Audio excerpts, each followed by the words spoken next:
Hi, welcome everyone tonight. I'm Emily. I'm one of the diabetes educators here with Cecilia Health, and tonight we're going to be talking about Mythbusters, separating fact from fiction, and finally Diabetes Unveiled.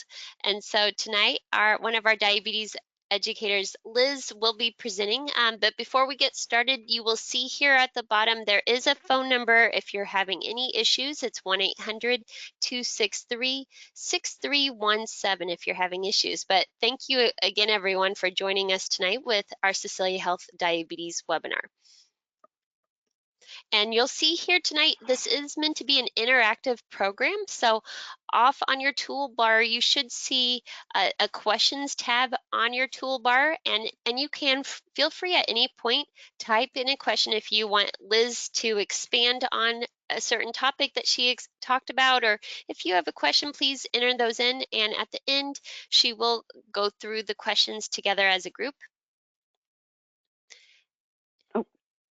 And just as a disclaimer, we just want you to know that the information that you are about to hear may motivate you to make some lifestyle changes, but please do talk to your doctor before making any changes to your current routine. And this online Q&A session is intended to give you general advice. This information is not a substitute for personal medical advice and involves the professional opinion of the Cecilia Health Certified Diabetes Care and Educator Specialist.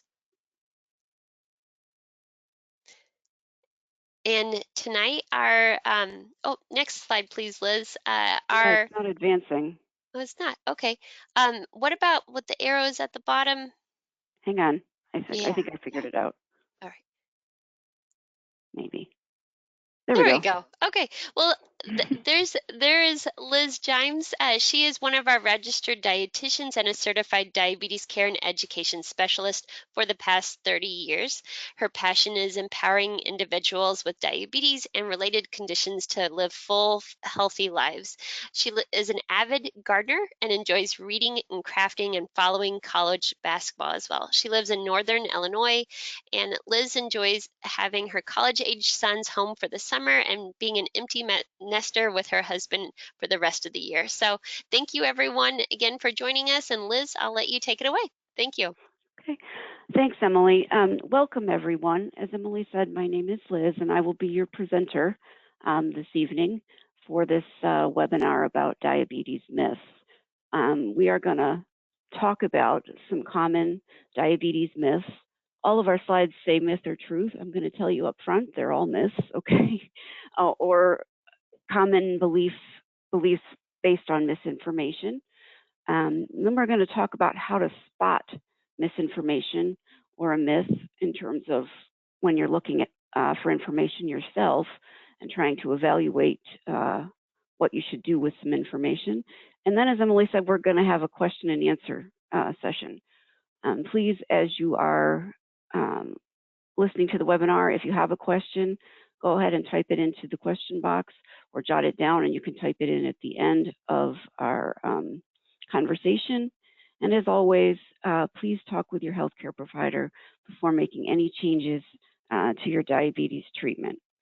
Okay, so let's go ahead and get started with our first diabetes myth. And I want to encourage you as we're going through and you hear these to think about what your initial reaction is. Do you believe it? Did you know it was a myth? If you knew it was a myth, did you know why it's a myth? And do you know what the correct information is? And hopefully by the end of our conversation, you'll be able to answer the last part of that statement, okay? But let's get started with our first myth, and this is a common one. All diabetes pills are not safe.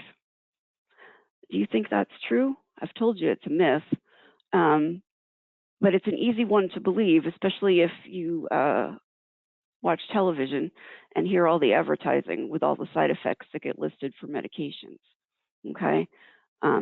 But the truth is, all medications, diabetes medications specifically for this conversation, but all medications go through extensive testing with the FDA before they are brought to market. This is a process that can take years, and they've done many, many studies to look at, does the drug do what is intended and what side effects are caused, or are there any other consequences? Okay. But you can hear lots of misinformation about different drugs. One I've been getting a lot of comments and questions about recently is metformin. And, you know, there are many different diabetes drugs, and a drug may be okay for you, but maybe it's not okay for your neighbor or your friend.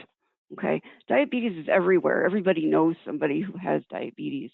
And one of the things to remember about diabetes is that nobody's condition is identical. Okay, that means that everybody's diabetes responds differently to treatment, and your treatment may be very different from your neighbor's. And your neighbor may have a health condition that makes the medication inappropriate, and then you do not have that health condition, and the medication is all right for you to take. Okay. According to the FDA, all medications have side effects, but most are not serious, and they're transient. They'll go away over time as your body gets used to the new medication. As with anything, though, if you hear something about a drug that you're on that scares you, or your doctor recommends a drug to you that you've heard something about and it makes you nervous, or you've started a medication and now you've got some symptoms that you didn't have before, please call your doctor for a conversation. They can explain to you why the medication you're on is appropriate for you. And if you're having some of the transient side effects for medications, often there are little tricks that you can do to survive those side effects as your body gets used to them. And if the medication is causing side effects that are just not tolerable, be honest with your doctor about that. Tell them, I just can't, even if it's going to get better, I can't ride through this right now. There are lots of options for medicine. And if you don't tolerate a certain medicine, then it's not the right medicine for you.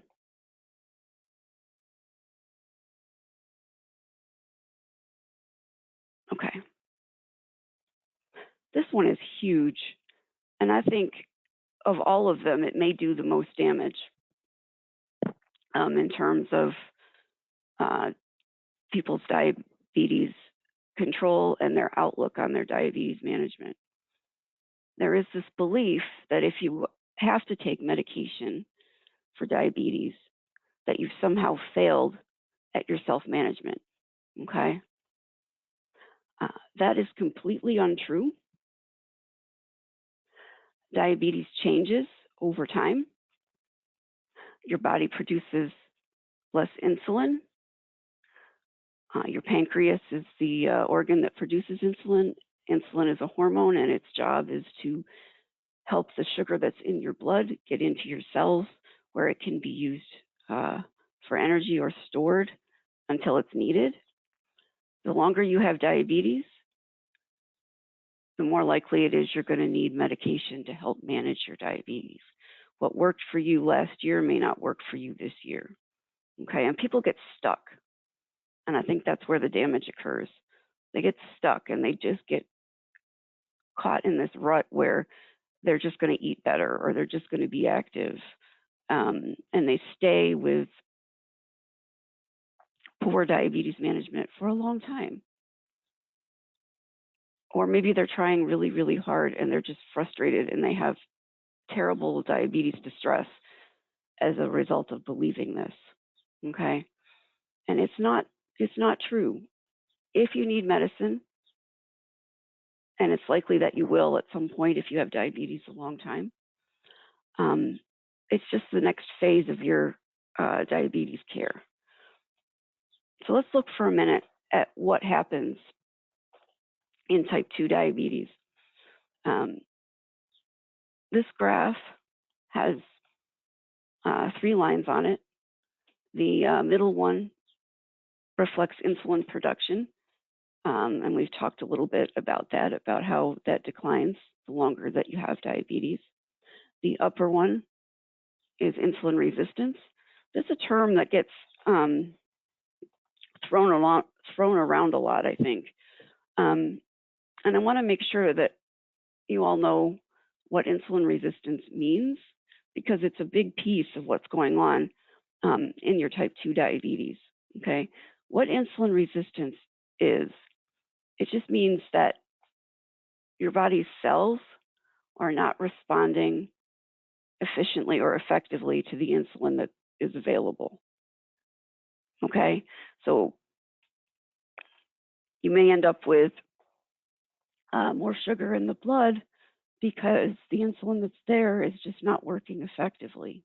Okay, and if you look at this, things can be normal for quite a while, and then you may get told that you have prediabetes or that we need to watch your blood sugar. And in that phase, blood sugars start to rise a little bit. Insulin production also rises, as does insulin resistance as your blood sugars increase.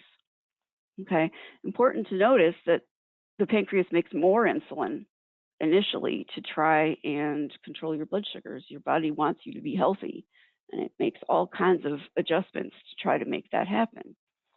But over time, your body's ability, or your pancreas's ability, to keep up that level of insulin starts to decline.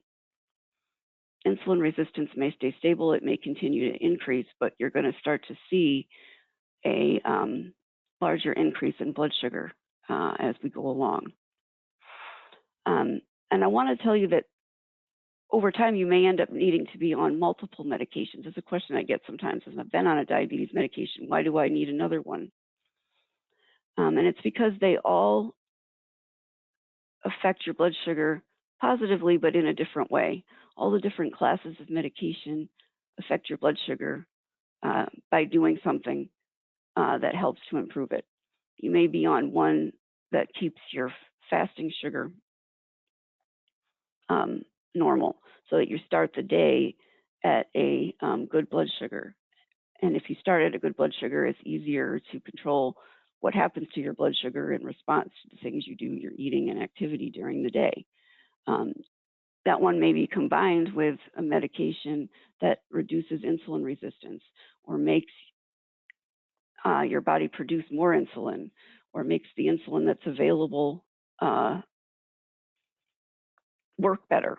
Okay, and so medications often work in conjunction, and sometimes we have to play around a little bit, and it's not always easy as the patient to be part of that, but sometimes we have to adjust things and move things around to find the right combination of medication to help manage your diabetes.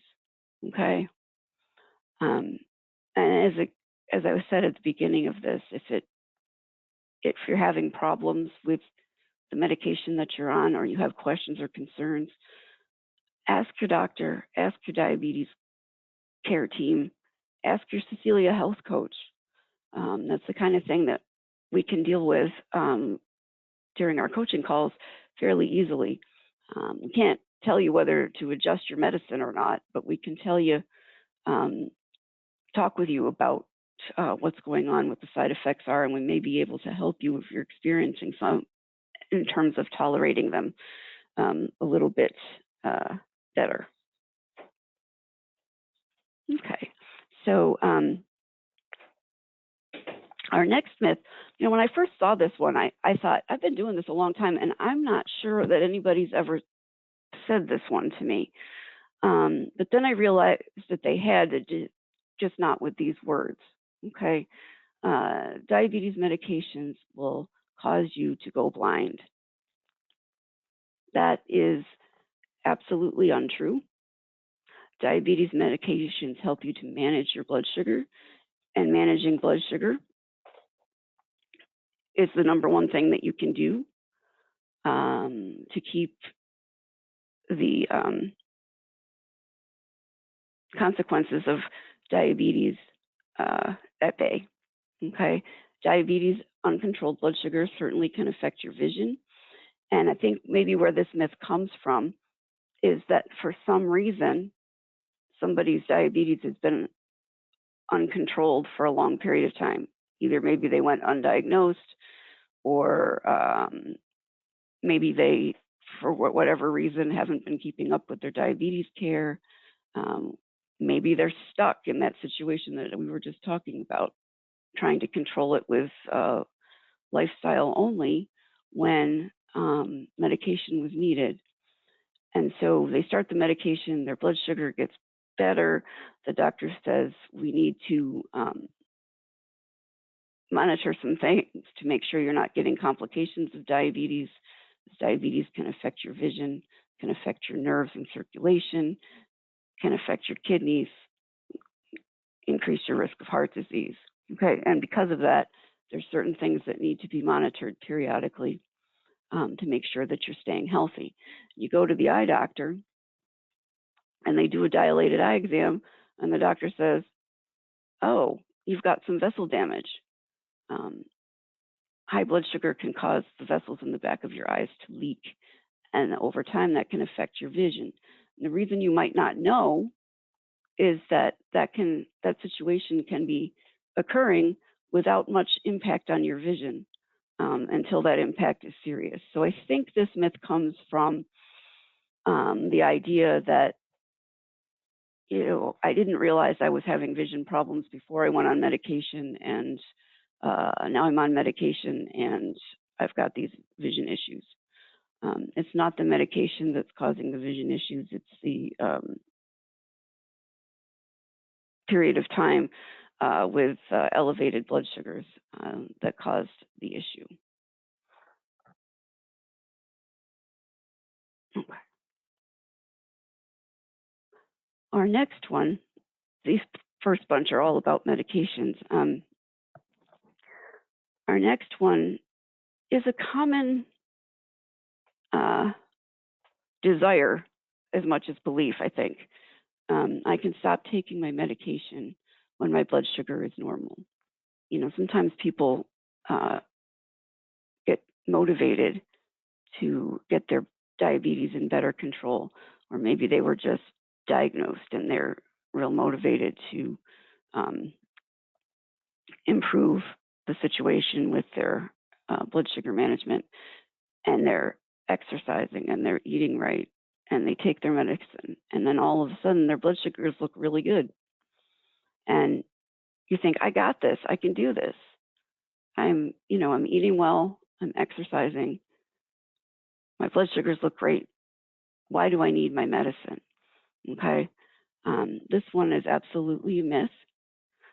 When you think about diabetes treatment, the self-care side of it, the kinds of things we do at home, I like to think about it as a triangle. Okay. The first two sides are the lifestyle things. Those are important no matter what the stage of your diabetes is, and no matter what medication you're on or not on to control your diabetes. So we've got healthy diet and exercise. The third side of the triangle is medication. And those three things work together to help manage your blood sugar and help keep it in the target ranges so that you can stay as healthy as possible with your diabetes. It's important to always take your medication as it's been recommended to you by your doctor. And if you think your medication ought to be changed, decreased, discontinued, that's a valid discussion to have with your doctor. There are times that it makes sense to reduce medication or even get rid of medication, okay, for diabetes, just like there's times that it makes sense to increase your medication with your diabetes. Things happen and you're not in as good control, and then maybe your control improves and you can decrease your medicine, okay? It's always important to understand what your medicines do and to take them as it's been recommended, okay? And if you have questions, talk to your healthcare team, talk to your doctor, talk to your health coach, and get some information so that you can stay healthy. It's great if you are managing your diabetes and everything is looking good, your blood sugars are at target, okay? The last thing you want to do is change something that's not known or not being monitored and have that control slip away from you. Because sometimes once diabetic control or your diabetes gets out of control, it's a little bit difficult to bring it back in place, okay? So the end of this conversation here is just that any concerns with your medications, wanting to change them, side effects, worrying about have the things they may have caused or you've heard they can cause, or feeling like you don't need them anymore, any of those kinds of things should be discussed with your doctor or your diabetes healthcare team. Okay, we're now going to switch and start talking about some diet myths. And as we're going through these, I want you to think about the diabetes plate, okay, or the healthy eating plate. And for those of you that either don't know what I'm talking about or need a refresher, this plate has to do with portioning and how we portion certain categories of food on our plate to promote healthy eating, good nutrition, and better blood sugar management, okay? And please do this visually. You can use a Sharpie, but generally the person that's washing the dishes doesn't like this idea, okay? But you look at your plate and you divide it in half so that you have two even sides, okay? And then you take one of those sides and you divide it in half. So now you've got two even small sides that are each a quarter of the plate and one big side, okay? On that big side is where your non-starchy vegetables go. If you're not sure about that, we'll be talking about those in just a minute. And then on the other side, one of the smaller sections is your carbohydrate or your classic starch, okay? And the other section is your meat or your protein food. So as we go through this, I want you to think about that because I'm going to refer back to it at different times. And our first myth is really a favorite of mine. I haven't heard it about the beets so much, but carrots is really common. Carrots and beets are high in sugar and should be avoided by me because I have diabetes, okay? This is based off a misinterpretation of some studies that were done that looked at the response of blood sugar when eating foods with a certain amount of carbohydrate in people who didn't have diabetes, okay? And in those studies, sometimes the amount that somebody would actually eat was not particularly relevant. And in the case of beets and carrots, that is absolutely the case, okay? I was doing a little calculating earlier, and I think based on the studies that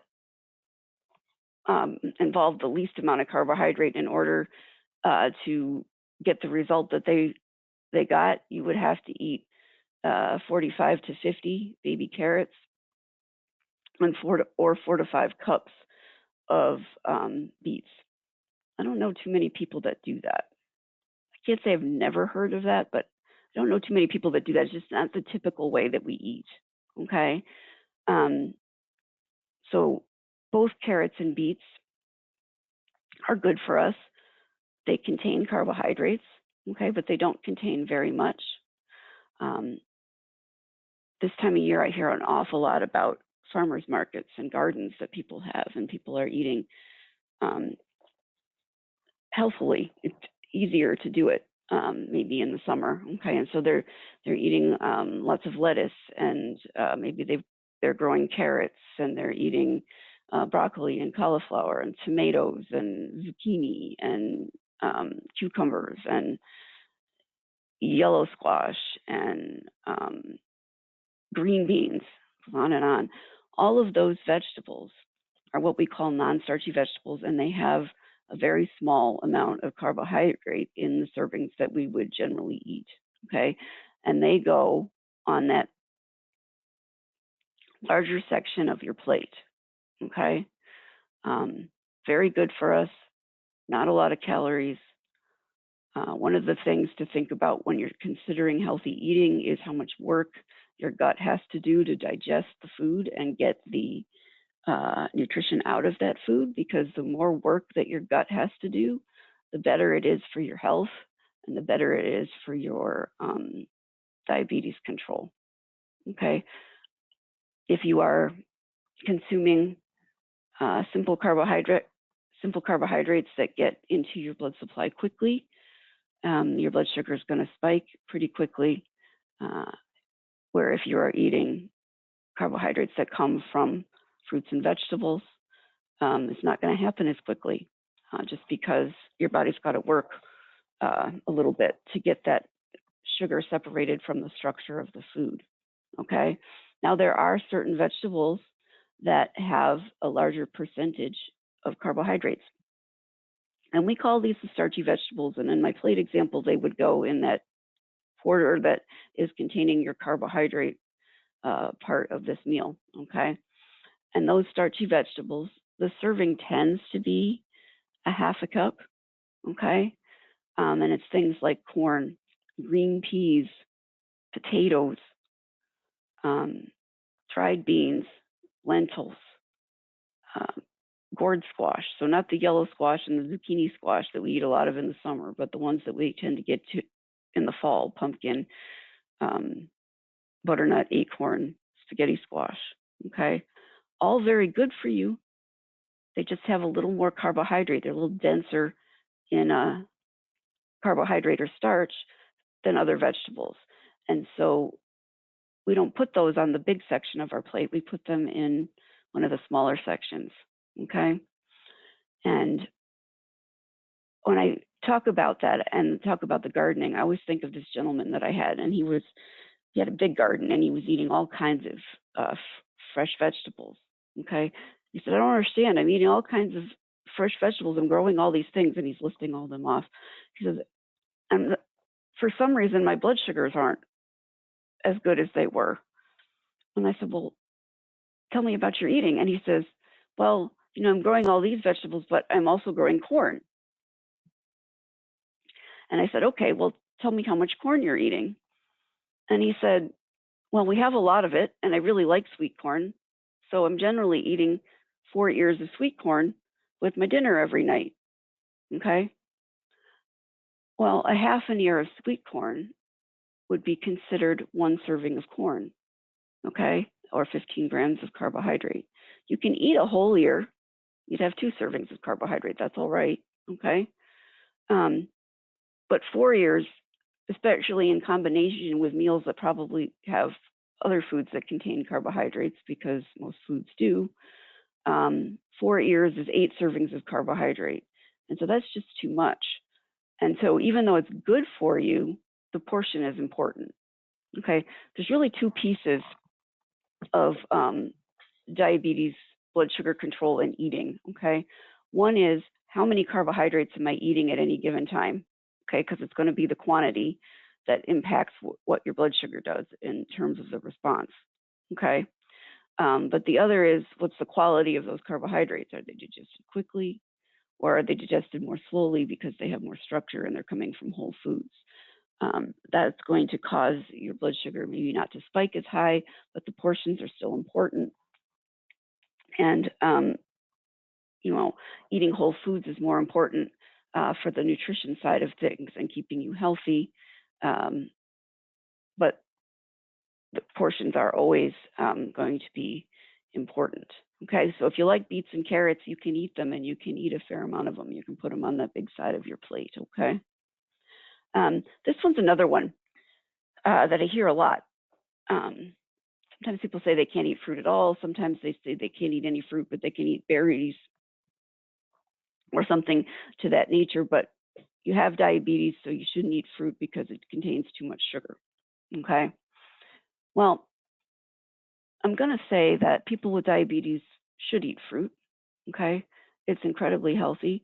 It kind of gets a bad rap because it's the only whole food we have that is only carbohydrate. Other whole foods like grains and vegetables have, carbohydrate and protein, and they may have a little bit of fat in them depending on what they are. Fruit is just carbohydrate. Okay. That's very healthy carbohydrate. It comes with some fiber and some vitamins and occasionally some minerals, as well as antioxidants and other chemicals that are in food that are good for us. So we absolutely want to eat fruit, but we can also absolutely overdo it. Okay. As an example, I often caution clients to try and not eat more than a serving of fruit at a time. Okay. Because it is dense in sugar. And so you want to spread your fruit out throughout the day in single servings as much as possible. And if you're not sure what a serving is, think of a piece of round fruit about the size of a hard baseball or a tennis ball, half a banana, half a grapefruit, okay, a half a cup of cut fruit, apples and peaches and things, cup of melon or berries, okay. Those are all considered servings of fruit. Think about that. Let's say you had a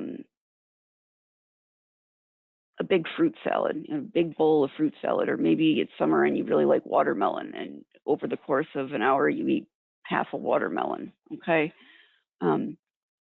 really good for you in the sense that it is a piece of fruit and it has nutrition that goes along with that carbohydrate, but that's too much all at once, and it's likely to spike your sugar.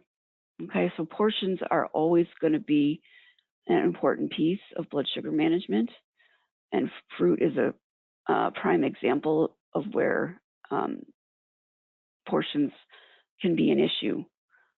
People tell me sometimes I can't eat bananas. If I eat bananas, my blood sugar goes too high. Well, a serving of banana is half a banana, not a whole banana. And some of those fruit that you can buy individually in the produce section are closer to 2 servings of fruit than 1. So if you're wanting to keep your fruit portions small, buy your fruit in bags. They tend to put the smaller apples and oranges and those kinds of things in bags, and they are closer to a serving.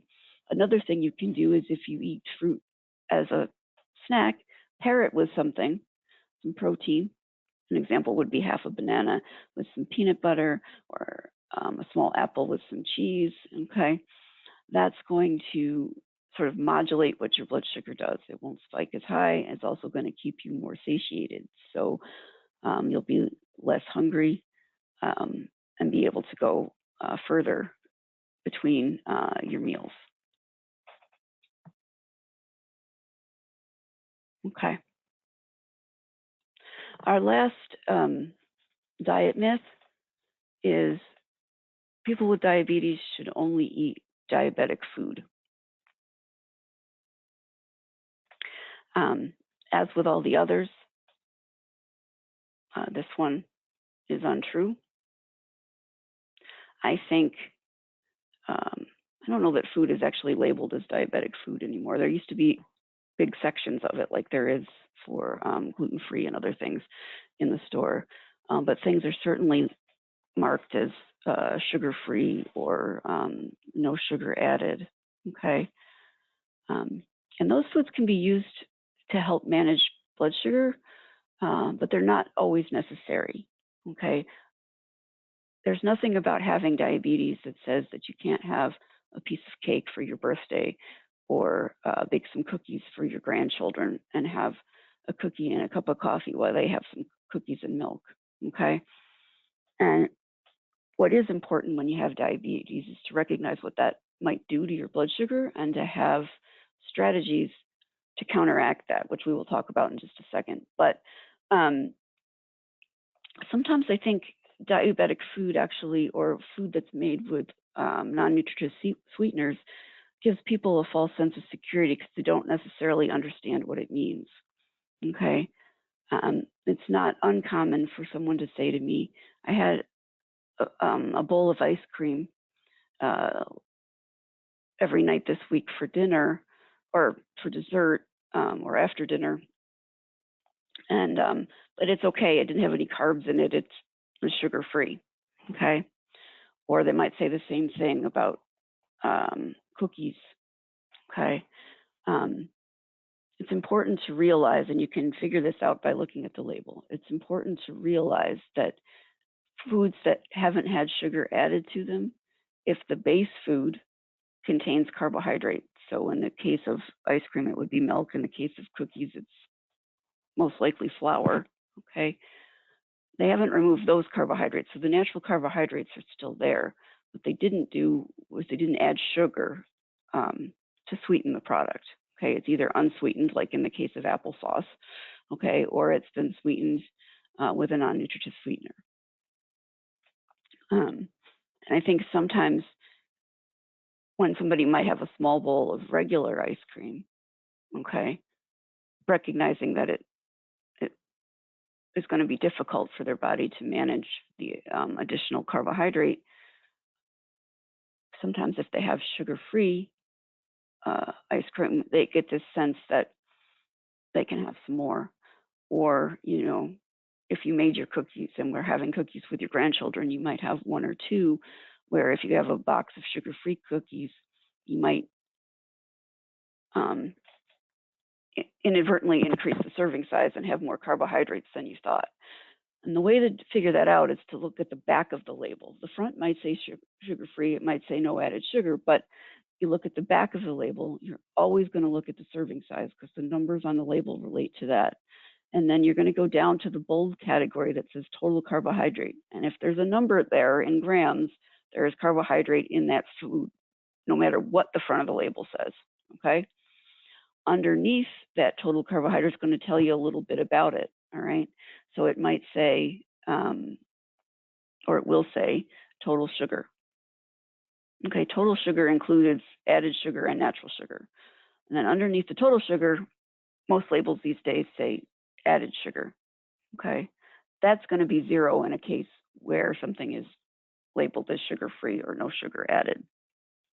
But there might be some natural sugar in there that's going to give that product some carbohydrates. And so the portions are still important so that we can control our blood sugars. Okay, I started this one by saying there's nothing about having diabetes that says you can't have a piece of birthday cake, okay? But that you might want to have some tricks and tools to manage what that piece of cake might do to your blood sugar, okay? So let's say it was a planned thing, and you knew you were going to have a piece of cake. Going back to the plate, you're going to make your plate mostly veggies and protein. And you can picture the portion of the cake fitting in that quarter of the plate, okay, as your additional carb. Might not put it on that plate because that might be a little weird, but you can picture it that way. By doing that, you've reduced the total carbohydrate in the meal, acknowledging that cake has a fair amount of carbohydrate and can be challenging for your body to manage and keep your blood sugar within target, okay? But what if you do that and your blood sugar is still higher than it should be? Or what if, you went to somebody's house and they handed you some cookies and you just felt like you needed to eat them? Or you just didn't make the best choices that day, or you just ate more than you intended, okay? Often people ask me, well, what can I do once my blood sugar is high? I'm not on any medication to fix it. Well, one thing you can do is remember that go back to that triangle. We were talking about a treatment that's got the eating side, the exercise side, and the medication side, okay? And remember that exercise helps to lower blood sugar, all right? And you can use it to lower your sugar when it gets too high after eating, as long as it doesn't get dangerously high, as long as it's not above 250 and not coming down. you can use exercise as a way to help your body process that extra sugar. The other thing you can do is drink extra water, which will protect your kidneys as they attempt to process that extra sugar and get it out of your system, have it leave in your urine. Okay, so those are strategies that you can use when the best made plans for eating didn't go the way things were intended. Okay, so what do we do if we think we've heard something and we want to know, is this an accurate trick that I can use, or an accurate product that I can use? Or is this information true and accurate? I think in some ways this is a bigger problem than it ever has been before, because information is at our fingertips. We can check out Dr. Google, type in anything we want, and find all kinds of stuff. Social media, people talk about things that happen to them. There might be support groups. Things pop up. Click here and learn how to cure your diabetes or whatever. There's just a lot of information, and it can become overwhelming in terms of how to figure it out. So here are just some simple things that you can consider, okay? If what you're looking at has a list of foods, eat these foods, they're good. Eat these foods, or avoid these foods, they're bad. Never eat these foods, it's bad for your diabetes, okay? That might be a little too restricted, okay? Even if what's on the list makes sense, okay? Even if on the good list is, fruits and vegetables and whole grains, low-fat dairy, okay? Heart-healthy fats and lean proteins, even if that's what's on the good list, okay? And things that you might consider maybe not so healthy, like sodas and cookies and fast food and stuff, is on the bad list. That suggests that you're bad if you eat them, okay? And we just talked about ways that you might be able to manage that. And we already have said that if you have diabetes, you can eat any food as long as it's in moderation and you're aware of what it might do, and you have some strategies to deal with that, okay? And if you have a particular food that you really are unable to give up, or is just really your favorite thing, and it just upsets you that it's high in sugar or high in carbohydrate, talk to your diabetes educator. There's no one diabetic diet either, and things can be adjusted to make room for things like that, okay? The other one to consider is the claims that it's making. Is it claiming that if you do this, you'll cure your diabetes, okay? Is it claiming to be a quick fix for your diabetes, okay? Are they trying to sell you something, okay? Just use this supplement. You use this supplement, it's going to improve your blood sugar. Almost always on those types of advertisements, there is a little caveat that says, in conjunction with healthy eating and exercise, okay, you may see an improvement in blood sugar. I think one of the biggest clues is if they're trying to sell you something. When you consider the source, where is it coming from? Is it coming from a website that likely has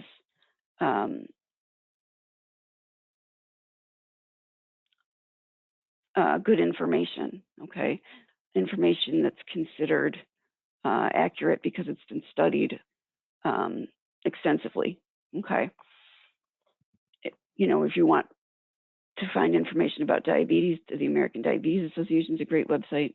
The American Heart Association is actually a good website because generally things that are recommended for heart health are good for diabetes as well. Cecilia Health's website is a good website. We have lots of blog posts and webinars and articles and announcements, all kinds of things that relate to diabetes management and provide you with accurate information. There's also websites with the FDA that you can use to look at to find information about supplements, what's been reported, is there, what is actually true, what kinds of things have they found. That I discovered as I was looking at some of these things today that the NIH, I knew you could go there and look at supplements, but I didn't realize that they actually have a department dedicated to supplements. So if you go to the NIH website and type, look for I think it's ODS, it's Office of Dietary Supplements. They have an entire website, an entire page that has all kinds of information and links to look at what's known about different supplements and the things that you hear. Okay, they have one that's entirely fact sheets. You can go and look up your supplement that you're looking for and find a very, very easy to read fact sheet. This is what's suspected. This is what's been studied. This is what's been found. We can recommend this or we can't.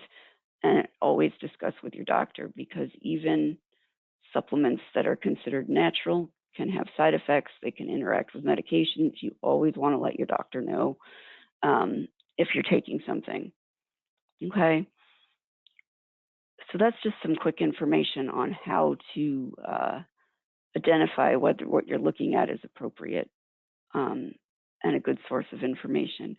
And actually, the FDA website has a link on it that has much more information as to how to evaluate supplement usage and whether information that you're looking at is appropriate. I think one of the biggest ones is the website sharing information, and what are the credentials of the person that's sharing that information? Is it provided by a diabetes educator and it's been medically reviewed? You'll see that a lot on Healthline or on WebMD. Okay.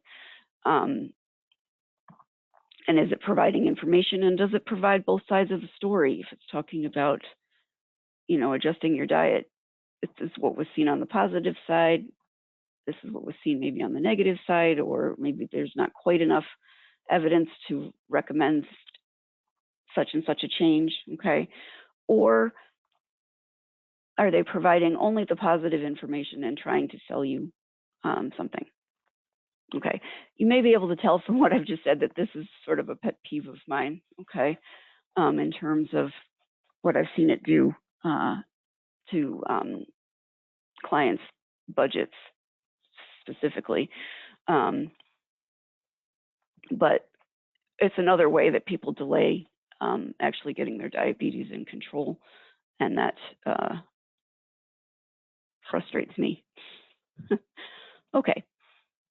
So in summary today, we talked a lot about diabetes medications, how they're intended to help keep your blood sugar in control, and that you should take your medicine as it is prescribed by your doctor. Read your prescription bottles.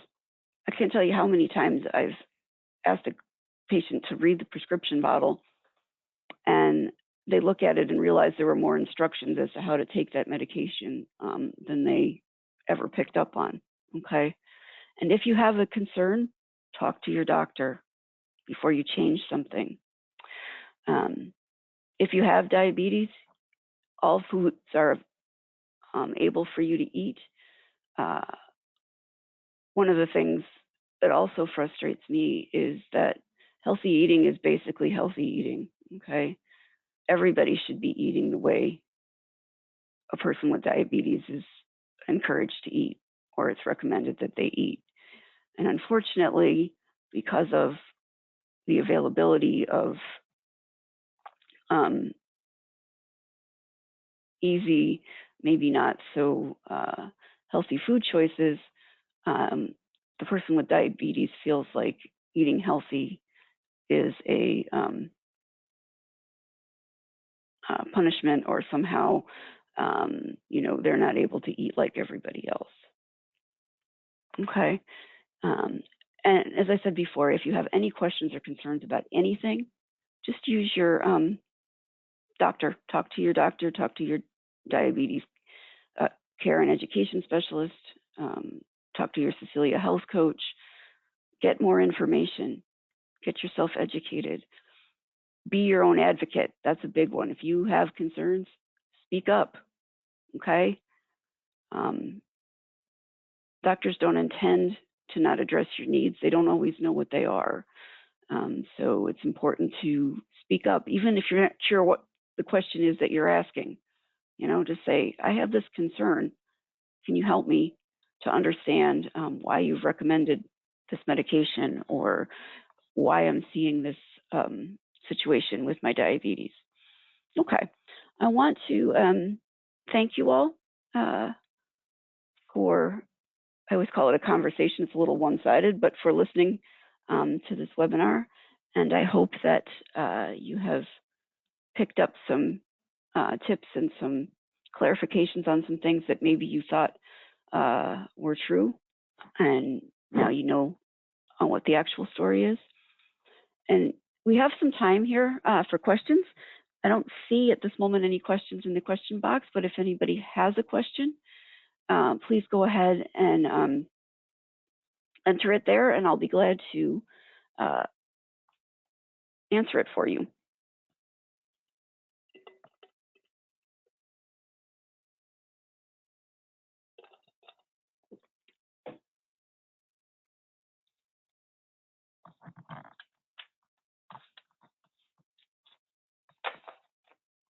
Okay, I'm gonna pose some questions, common questions that I get from my clients that you may have as well, that you either didn't think of, or maybe this environment isn't the easiest way for you to ask your question. But I want to go back to potatoes, because I even noticed on our slide, that it says a half a cup of potato is a serving of carbohydrate, and it says white potato, it says white-skinned potato and red-skinned potato, okay?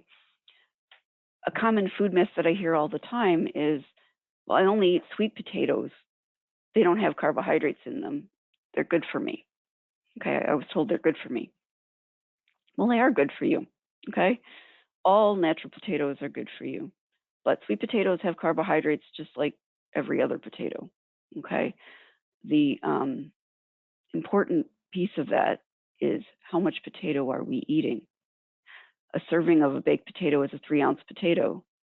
So that huge potato that you get when you go out to eat might be 3 servings, might be 4 servings, could even be 5 servings of potato, okay? And the issue is not only the serving, but sometimes what we do to said potato.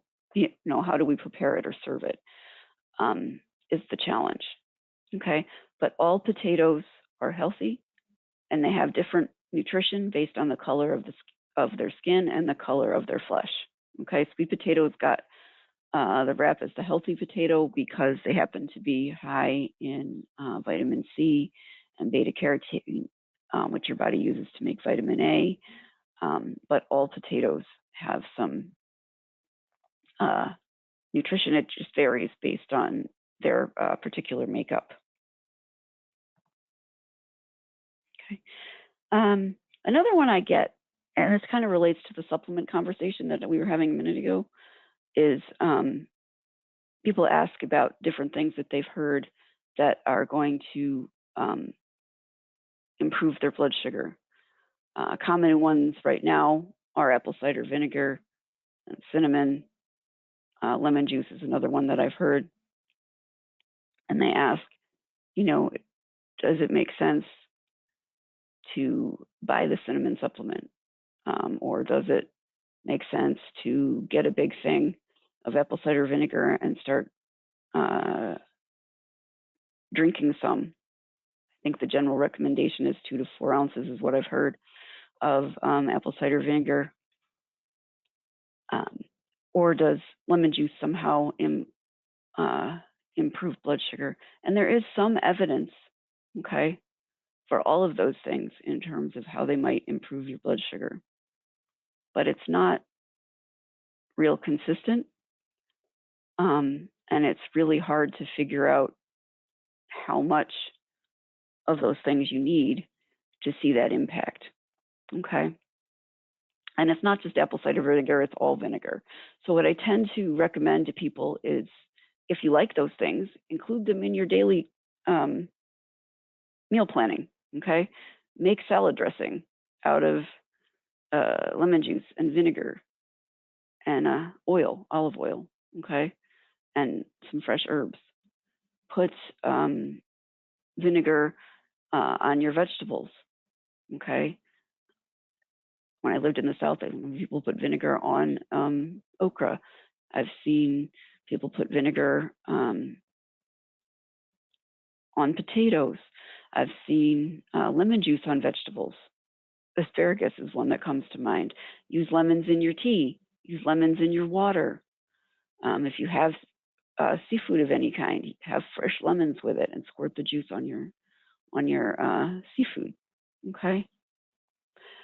The problem with using large amounts of those is one, especially in the case of cinnamon supplements, it can be really expensive. Okay.